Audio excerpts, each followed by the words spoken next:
Hello दोस्तों। तो आज का हमारा टॉपिक है असहयोग आंदोलन। तो हम लोग असहयोग आंदोलन के बारे में कंप्लीट जानकारी प्राप्त करेंगे। ठीक है। और यह जो आंदोलन है परीक्षा की दृष्टि से बहुत ही ज़्यादा महत्वपूर्ण हो जाता है। चाहे आप आर्ट्स पेपर लिए हो या किसी भी कंपटीशन का एग्ज़ाम का तैयारी कर रहे हो, उसके लिए यह आंदोलन आपका सबसे महत्वपूर्ण आंदोलनों में से एक रहता है। तो चलिए इसके बारे में हम लोग कंप्लीटली जानकारी प्राप्त करेंगे। असहयोग आंदोलन क्या था? असहयोग आंदोलन भारत के स्वतंत्रता संग्राम का एक प्रमुख जन आंदोलन था। देखिए, ये आपको याद रखना है कि असहयोग आंदोलन जो है ये भारत का प्रमुख क्या है, जन आंदोलन है। जन आंदोलन कहने का मतलब लोगों द्वारा किया गया आंदोलन था। यह एक ऐसा आंदोलन था जो प्रत्येक वर्ग, प्रत्येक जाति है ना, और प्रत्येक लिंग के बोल सकते हो, स्त्री पुरुष बच्चे सभी तक यह आंदोलन क्या हुआ था, समान रूप से फैला था। इसी कारण असहयोग आंदोलन को हम लोग क्या बोलते हैं, आपका प्रथम जन आंदोलन बोलते हैं। ठीक है। और इस जन आंदोलन के जो नेतृत्वकर्ता थे वो कौन थे? महात्मा गांधी थे। कौन थे नेतृत्वकर्ता? महात्मा गांधी थे।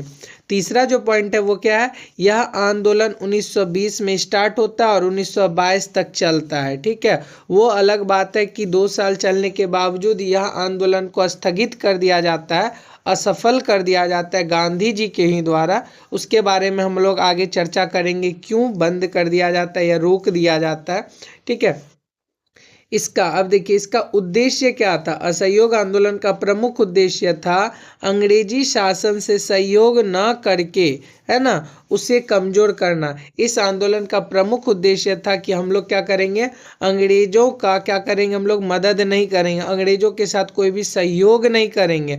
और जब हम लोग आपस में मिलकर अंग्रेजों का सहयोग नहीं करेंगे तो अंग्रेज क्या हो जाएंगे, धीरे धीरे कमजोर हो जाएंगे। बात समझ में आ रहा है? तो मेन उद्देश्य इनका क्या था, अंग्रेजों को कमजोर करना था।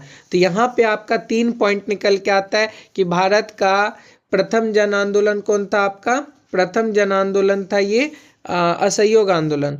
दूसरा, असहयोग आंदोलन के नेतृत्वकर्ता कौन थे? महात्मा गांधी। तीसरा, असहयोग आंदोलन आरंभ कब हुआ था? 1920 में। और खत्म कब हुआ था? 1922 में खत्म हुआ था। बात समझ में आ गया? या रोक दिया गया था, खत्म नहीं हुआ था बल्कि रोक दिया गया था। आगे क्या दिया हुआ है, सितंबर 1920 में असहयोग आंदोलन के कार्यक्रम पर विचार विमर्श करने हेतु कलकत्ता में विशेष अधिवेशन हुआ, जिसके अध्यक्ष लाला लाजपत राय थे।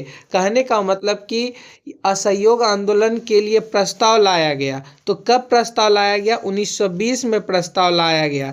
ठीक है। किस अधिवेशन के तहत? कलकत्ता अधिवेशन। कौन सा अधिवेशन?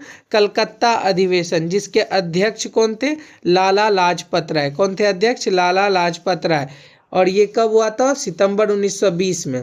ठीक है। तो सितंबर 1920 में ऐसा प्रस्ताव लाया जाता है कलकत्ता अधिवेशन में कि हम लोग क्या करेंगे, अंग्रेजों को कमजोर करने के लिए असहयोग आंदोलन स्टार्ट करने वाले हैं। इस पर विचार विमर्श करते हैं।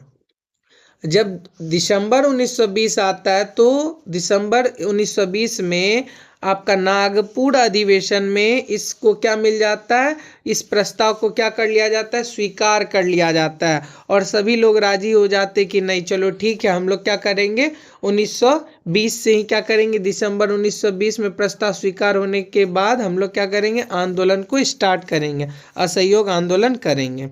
आगे का जो हमारा पॉइंट है वो है असहयोग आंदोलन का कारण क्या था, क्या कारण निकल के आया जिसके कारण असहयोग आंदोलन करना पड़ा।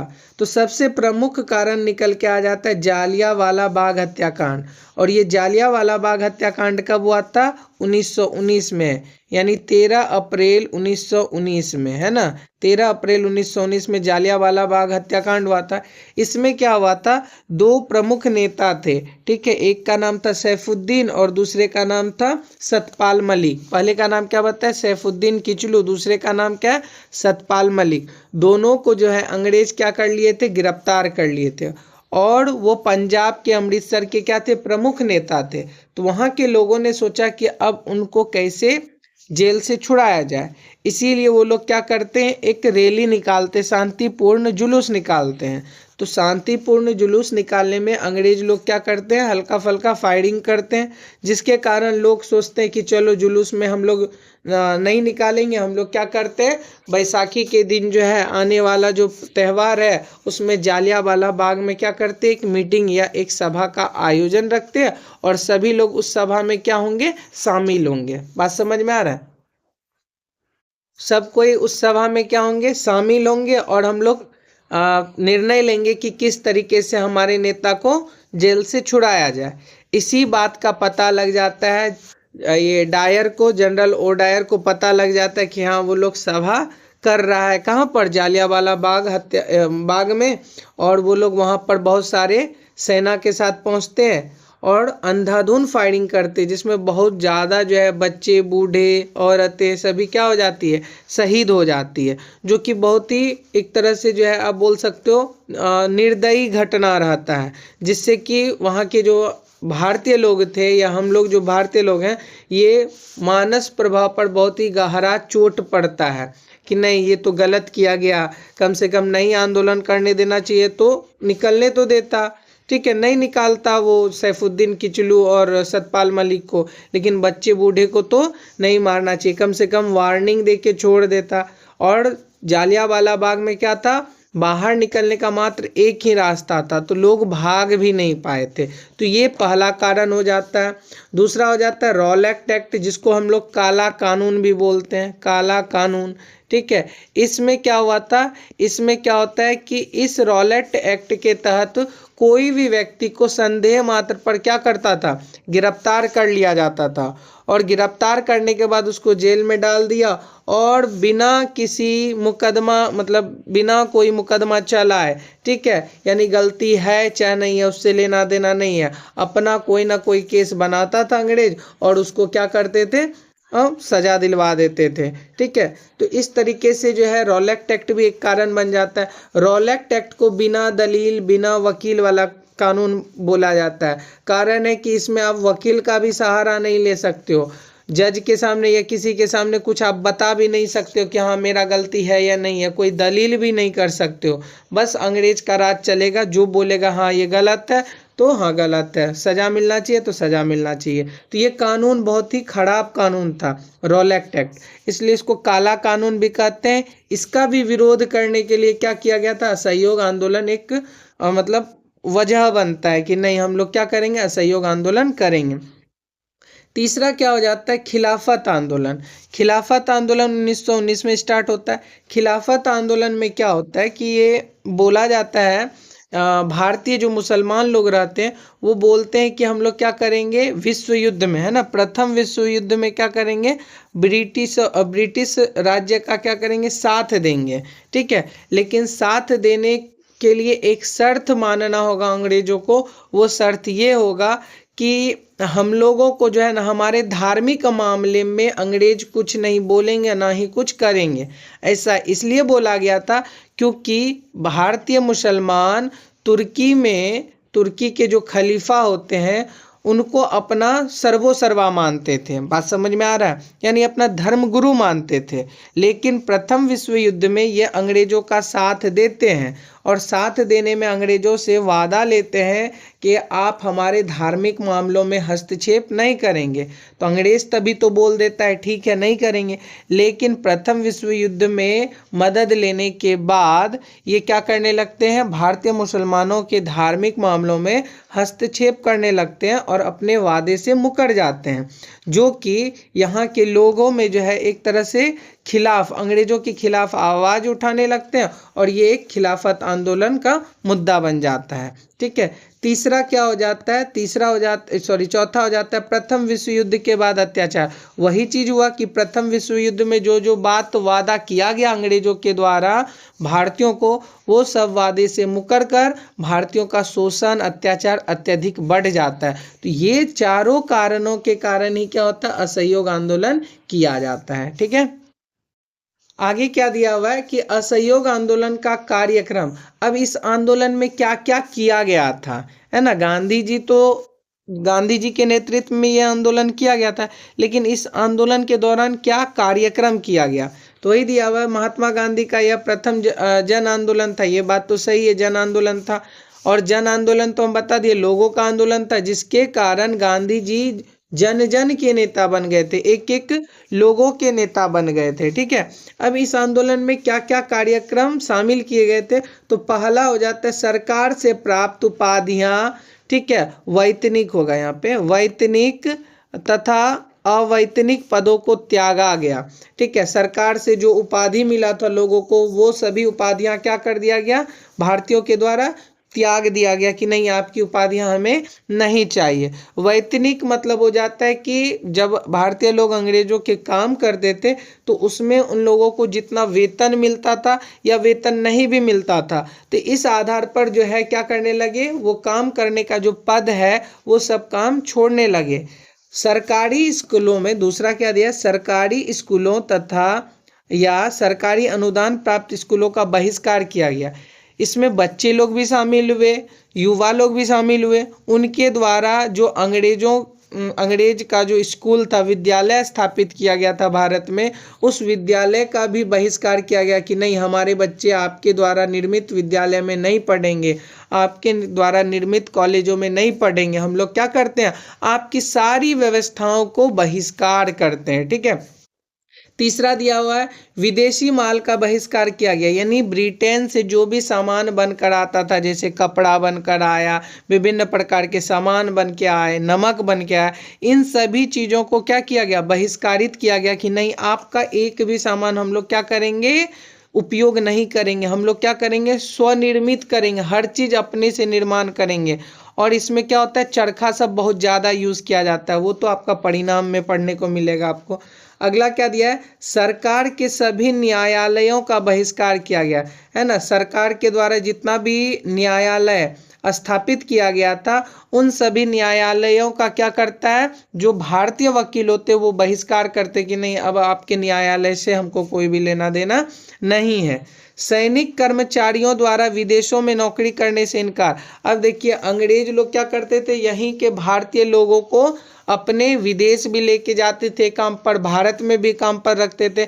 तो इसमें भारतीय लोग भी मुकरने लगे, बोलने लगे कि हम लोग आपका कोई भी वर्क काम नहीं करेंगे। तो ये सभी क्रियाकलाप किया जाता है किसमें, असहयोग आंदोलन में। आपको हम पहले ही बता दिए कि असहयोग आंदोलन था क्या, कि हम लोग अंग्रेज का सहयोग नहीं करेंगे, किसी भी क्षेत्र में सहयोग नहीं करेंगे, मदद नहीं करेंगे, जिसके कारण अंग्रेज धीरे धीरे क्या हो जाए, कमजोर हो जाए। बात समझ रहे हैं। इस आंदोलन का आखिरी क्या मतलब परिणाम निकल के आया, महत्व क्या निकल के आया, तो उसमें दिया गया यह एक जन आंदोलन था, इसमें बड़े से बड़े और छोटे से छोटे व्यक्ति ने भाग लिया।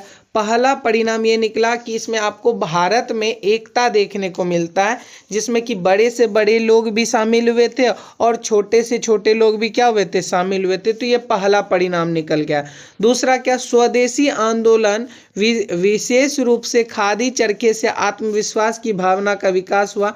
आत्मविश्वास यानी लोग अब अपने आप पर निर्भर होना शुरू कर दिए कि जब अंग्रेज द्वारा निर्मित कोई भी सामान उपयोग करना ही नहीं है, तो खुद से क्या करो, खादी लो, चरखे लो, खुद से सूत काटो और खुद से क्या करो, कपड़ा निर्माण करो, और अपने द्वारा जो भी चीज निर्माण किया जा रहा है उसका उपयोग को बढ़ाओ। यानी स्वदेशी निर्मित वस्तुओं का इसमें क्या हो गया था, विकास हुआ था, डेवलपमेंट हुआ था।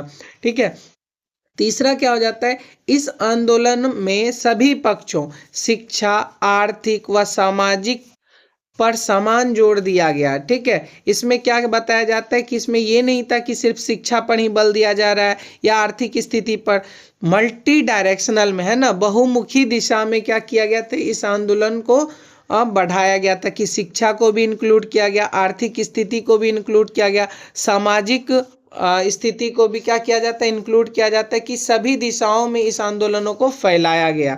ठीक है, अगला क्या दिया हुआ है, ब्रिटिश सरकार का भय। अब देखिए इतना कहानी होने के बाद परिणाम में एक ये परिणाम निकल के आता है कि ब्रिटिश सरकार का भय जो था, डर जो था, वो भारतीय जनता के मन से धीरे धीरे क्या होने लगा था, घटने लगा था, निकलने लगा था। अब भारतीय लोग अंग्रेजों से डरते नहीं थे, ठीक है। और यही पहला आंदोलन था जिसमें महिलाओं ने जोरदार ढंग से राष्ट्रीय आंदोलनों में अपनी उपस्थिति दर्ज करवाई। तो महिलाएं भी इस आंदोलन में बढ़ चढ़कर हिस्सा लेती है और ये आंदोलनों को क्या करती है, आगे बढ़ाने का काम करती है। लेकिन होता क्या है, आंदोलन जब चल रहा होता है तो उसमें कुछ लोग क्या होते हैं, पहुंचते हैं कहाँ पर, उत्तर प्रदेश का जो है एक गांव है चौड़ी चौरा, वहां पर पहुंचते हैं। वहां के पुलिस स्टेशन को मतलब 22 पुलिसकर्मी रहते हैं, एक थानेदार रहता है और 21 क्या रहते हैं, कांस्टेबल रहते हैं। उनको खदेड़ देते हैं। कौन, भारतीय जुलूस करता है ना, जो जुलूस निकाले थे वो लोग जो है उग्र होकर क्या करते हैं, खदेड़ देते हैं। और खदेड़ने के बाद सभी पुलिसकर्मी अपने थाने में जाते हैं और थाने में जाने के बाद वो थाने में आग लगा देता है, ठीक। जुलूस जो निकाले थे भारतीय लोग या असहयोग आंदोलन के जो व्यक्ति थे शामिल इसमें, वो आग लगा देते हैं। पूरा पुलिस स्टेशन जलकर राख हो जाता है। उसमें जितने भी पुलिसकर्मी रहते हैं सभी जलकर मर जाते हैं। जब यह बात गांधी जी को पता चलता है तो गांधी जी बहुत ही निराश होते हैं। क्यों? क्योंकि गांधी जी का प्रमुख हथियार था कि हम लोग क्या करेंगे, हिंसा नहीं करेंगे, अहिंसा से, सत्याग्रह से हम लोग क्या करेंगे और शांतिपूर्ण तरीके से आंदोलन करके आगे बढ़ेंगे। लेकिन इस आंदोलन में, असहयोग आंदोलन में लास्ट में यानी 1922 में है ना, 5 फरवरी 1922 में जब यह घटना हो जाता है, जला दिया जाता है, तो यह आंदोलन एक तरह से हिंसात्मक आंदोलन में तब्दील हो जाता है, बदल जाता है। और गांधी जी अंत में 12 फरवरी 1922 को इस आंदोलन को क्या करते हैं, स्थगित कर देते हैं, रोक देते हैं। इस आंदोलन को रोकने से बहुत नेता में असंतोष का भावना, एक तरह से बोल सकते हो निराश हो जाते सभी नेता कि नहीं, गांधी जी को नहीं रोकना चाहिए था। लेकिन गांधी जी इस आंदोलन को रोक देते हैं। कारण होता है कि यह आंदोलन क्या हो जाता है, उग्र रूप ले लेता है, ठीक है। तो ये हमारा था असहयोग आंदोलन का कंप्लीट जानकारी, ठीक है।